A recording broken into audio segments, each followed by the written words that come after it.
Tak banyak yang menyangka bahwa di sebuah sudut pedesaan Jepang, ada pemandangan yang beberapa tahun lalu dianggap mustahil untuk kembali terlihat. Pohon-pohon buah yang sempat dibiarkan penuh dengan buah busuk karena tak ada yang memanen, kini kembali ramai didatangi para pekerja. Keranjang-keranjang panen mulai terisi, truk pengangkut kembali hilir mudik, dan para petani yang sebelumnya hampir menyerah akhirnya bisa kembali tersenyum. Yang membuat banyak warga Jepang benar-benar terkejut bukan hanya karena kebun itu hidup lagi, tetapi karena di balik perubahan tersebut, ada peran para pekerja Indonesia yang perlahan menjadi bagian penting dalam menyelamatkan sektor pertanian Jepang. Namun bagaimana semua ini bisa terjadi? Dan mengapa buah yang dulu dianggap tak lagi bernilai kini justru kembali menjadi harapan? Beberapa tahun terakhir, Jepang menghadapi masalah yang jauh lebih serius daripada sekadar hasil panen yang menurun. Populasi yang menua, angka kelahiran yang terus merosot, dan semakin sedikit anak muda yang mau bekerja di sektor pertanian membuat banyak lahan produktif kehilangan tenaga kerja. Di berbagai prefektur, para petani lansia harus merawat kebun sendirian.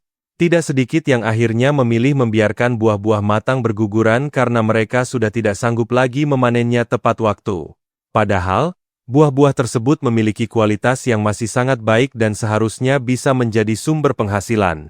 Inilah awal dari persoalan besar yang diam-diam mengkhawatirkan Jepang.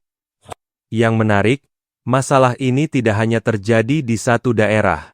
Dari kebun apel di utara, kebun jeruk di wilayah selatan, hingga perkebunan persik, anggur, dan pir di berbagai wilayah Jepang, kisahnya hampir sama. Banyak hasil panen yang terlambat dipetik sehingga kualitasnya turun drastis. Sebagian bahkan harus dibuang begitu saja karena melewati masa terbaiknya. Pemandangan buah-buah berguguran di bawah pohon menjadi simbol dari krisis tenaga kerja yang semakin sulit diatasi.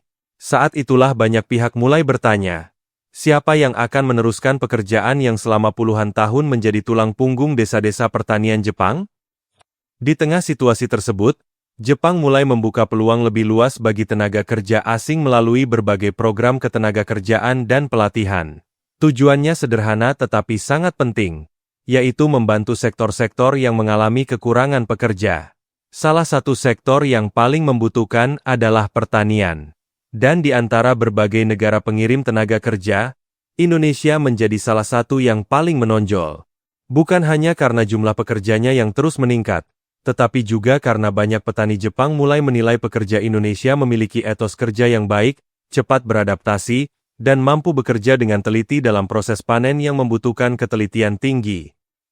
Namun, itu belum menjadi bagian paling menarik dari cerita ini. Saat para pekerja Indonesia mulai bergabung di berbagai kebun buah, perubahan perlahan mulai terlihat. Kebun yang sebelumnya sepi kembali dipenuhi aktivitas sejak pagi.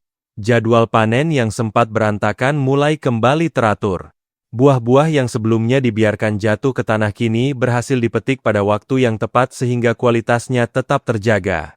Bagi sebagian petani, perubahan ini terasa seperti mendapatkan kesempatan kedua untuk mempertahankan usaha keluarga yang telah diwariskan turun-temurun. Banyak orang mungkin mengira pekerjaan memanen buah hanyalah memetik hasil dari pohon. Kenyataannya jauh lebih rumit. Setiap jenis buah memiliki waktu panen yang berbeda, teknik memetik yang berbeda, hingga cara penyimpanan yang menentukan kualitas akhir produk. Kesalahan kecil saja dapat menyebabkan buah mudah rusak atau tidak layak dijual sebagai produk premium. Karena itu, para pekerja harus belajar memahami standar yang diterapkan petani Jepang. Menariknya, tidak sedikit pekerja Indonesia yang mampu mempelajari teknik tersebut dengan cepat sehingga mendapatkan kepercayaan lebih besar dari pemilik kebun. Lambat laun, dampaknya mulai terasa bukan hanya bagi petani, tetapi juga bagi ekonomi pedesaan. Ketika hasil panen kembali stabil, aktivitas distribusi ikut meningkat. Pengepul kembali membeli hasil panen dalam jumlah besar, toko buah mendapatkan pasokan yang lebih konsisten, dan pasar lokal kembali hidup. Desa-desa yang sebelumnya terlihat semakin sepi mulai memperlihatkan aktivitas ekonomi yang lebih baik. Meskipun tentu saja seluruh perubahan ini tidak hanya bergantung pada pekerja asing, kehadiran mereka menjadi salah satu faktor penting yang membantu mengurangi tekanan akibat kekurangan tenaga kerja. Yang membuat banyak warga Jepang kagum adalah kemampuan para pekerja Indonesia untuk menyesuaikan diri dengan budaya kerja yang dikenal sangat disiplin. Mereka harus datang tepat waktu, menjaga kualitas pekerjaan, mengikuti standar kebersihan, dan memahami ritme kerja yang seringkali dimulai sejak matahari belum terbit. Proses ini tentu tidak mudah. Namun justru karena mampu melewati tantangan tersebut, banyak pekerja Indonesia memperoleh kepercayaan yang semakin besar dari pemilik kebun maupun masyarakat sekitar. Di sisi lain, bagi para pekerja Indonesia sendiri, pengalaman bekerja di Jepang bukan sekadar mencari penghasilan. Mereka juga belajar mengenai teknologi pertanian modern, sistem pengelolaan kebun, hingga cara menjaga kualitas produk agar memiliki nilai jual tinggi. Pengetahuan inilah yang berpotensi menjadi bekal berharga ketika suatu hari mereka kembali ke Indonesia. Dengan kata lain, manfaat dari kerjasama ini tidak hanya dirasakan oleh Jepang, tetapi juga membuka peluang peningkatan keterampilan bagi tenaga kerja Indonesia. Namun cerita ini juga memperlihatkan kenyataan yang lebih besar. Jepang sebenarnya sedang menghadapi perubahan demografi yang berlangsung selama puluhan tahun. Jumlah penduduk usia produktif terus menurun sementara jumlah lansia terus meningkat. Akibatnya, kebutuhan tenaga kerja di berbagai sektor semakin sulit dipenuhi hanya dari penduduk lokal. Kondisi ini membuat banyak perusahaan dan sektor pertanian mulai melihat tenaga kerja asing sebagai bagian dari solusi, meskipun tetap diiringi berbagai tantangan dalam proses adaptasi dan kebijakan. Yang mengejutkan banyak pengamat adalah bagaimana sejumlah kebun yang sebelumnya hampir ditutup akhirnya mampu bertahan setelah mendapatkan tambahan pekerja. Panen kembali berjalan sesuai jadwal, kualitas buah tetap terjaga, dan pelanggan pun kembali percaya terhadap hasil produksi mereka. Bagi petani yang telah menghabiskan puluhan tahun membangun kebun, perubahan ini tentu memiliki arti yang sangat besar.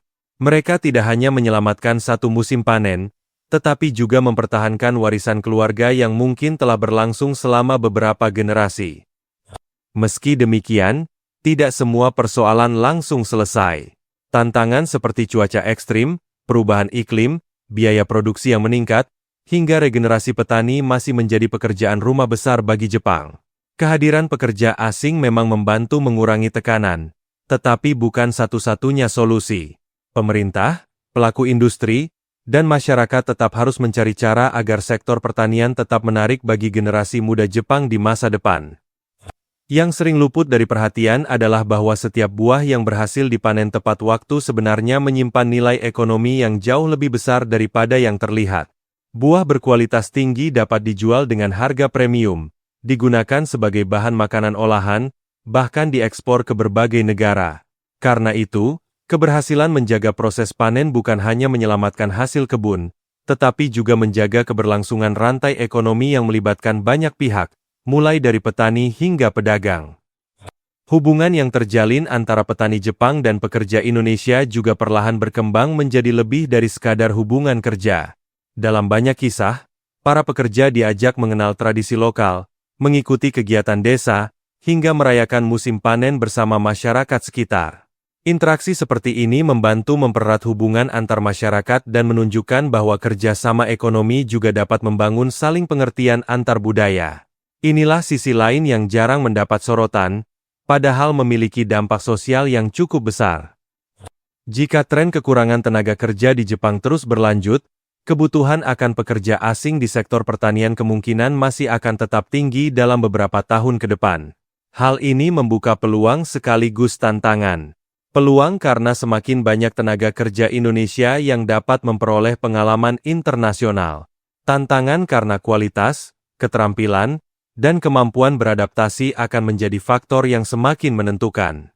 Negara yang mampu menyiapkan tenaga kerja berkualitas tentu akan lebih dipercaya sebagai mitra jangka panjang. Bagi Indonesia, kondisi ini menjadi pengingat bahwa sumber daya manusia dapat menjadi salah satu aset paling berharga. Ketika tenaga kerja dibekali keterampilan, disiplin, dan kemampuan berkomunikasi yang baik, mereka tidak hanya bekerja di luar negeri, tetapi juga membawa nama baik bangsa. Reputasi positif yang dibangun oleh satu orang seringkali membuka jalan bagi banyak orang lain di masa mendatang. Karena itulah kualitas menjadi jauh lebih penting daripada sekadar jumlah. Sementara bagi Jepang, Kisah kebun buah yang kembali hidup menjadi simbol bahwa sebuah krisis dapat dihadapi melalui kolaborasi. Di tengah tantangan populasi yang menua, kerjasama dengan tenaga kerja dari negara lain membantu menjaga sektor-sektor penting tetap berjalan. Buah-buah yang dulu sering dibiarkan membusuk kini kembali dipanen pada waktunya. Aktivitas yang sempat terhenti mulai bergerak lagi, dan harapan yang nyaris hilang perlahan kembali tumbuh di banyak desa pertanian.